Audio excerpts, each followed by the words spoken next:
ঠাকুর অত্যন্ত জোর দিয়ে বলেছেন, ব্যাকুলতার সঙ্গে চাইলে ভগবান দেখা দেবেনই দেবেন।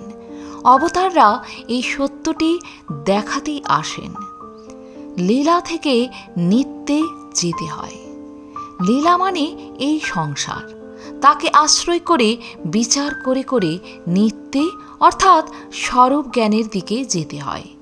এই হলো কাঁটা দিয়ে কাঁটা তোলা।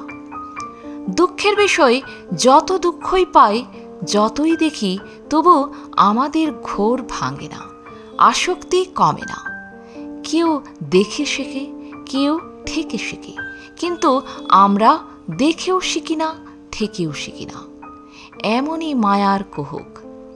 একটা অজ্ঞানতার পর্দা আমাদের এবং ঈশ্বরের মধ্যে দূরত্ব সৃষ্টি করেছে। পর্দাটি সরাতে পারলেই স্বরূপ জ্ঞান।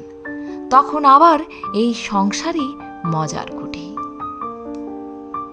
তিনি আরো বলেছেন, এ জগতে যে যত বেশি আপনার জন, সে তত বেশি পর হয়। যে যত বেশি প্রিয়জন, তাহার নিকট হইতে তত বেশি মর্মান্তিক আঘাত আসে। যাহাকে একদিন তুমি নিতান্ত আপনার বোধে প্রাণ ভরিয়া ভালোবাসিয়াছ, নিজের সুখ স্বাচ্ছন্দ্য আরাম বিরাম বিসর্জন দিয়া যাহার কল্যাণ চিন্তা ও চেষ্টা করিয়াছ, সেই হয়তো একদিন তোমার সহিত নিতান্ত পরের মতো ব্যবহার করিবে। প্রয়োজন হলে এমনিতর আঘাত হানিবে, যাহাতে তোমার অস্থি পঞ্জর পর্যন্ত চূর্ণ হইয়া যাইবে। জগতের এরকমই নিয়ম। যাহার দুঃখ কষ্ট অপনোদনের জন্য একদিন তুমি অপরিসীম দুঃখ কষ্ট বরণ করিয়া লইয়াছিলে, এমন একদিন আসিতে পারে যেদিন সেই হয়তো তোমাকে বিনা প্রয়োজনেও দুঃখের সমুদ্রে ঠেলিয়া ফেলিতে বিন্দুমাত্র দ্বিধা করিবে না। সুতরাং সর্বপ্রকার পরিণতিকে সাহসের সহিত বরণ করিয়া লইতে সর্বদা প্রস্তুত থাকিও।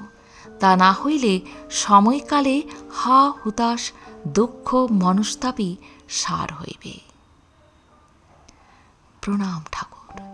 আজ এ পর্যন্তই। ভালো থাকবেন, সুস্থ থাকবেন। যদি ভিডিওটি ভালো লাগে একটা লাইক অবশ্যই করবেন।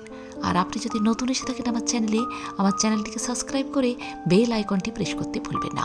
সবার আগে বেলা 3টেই পৌঁছে যাবে আমার ভিডিওগুলি আপনার কাছে প্রতিদিন। ধন্যবাদ।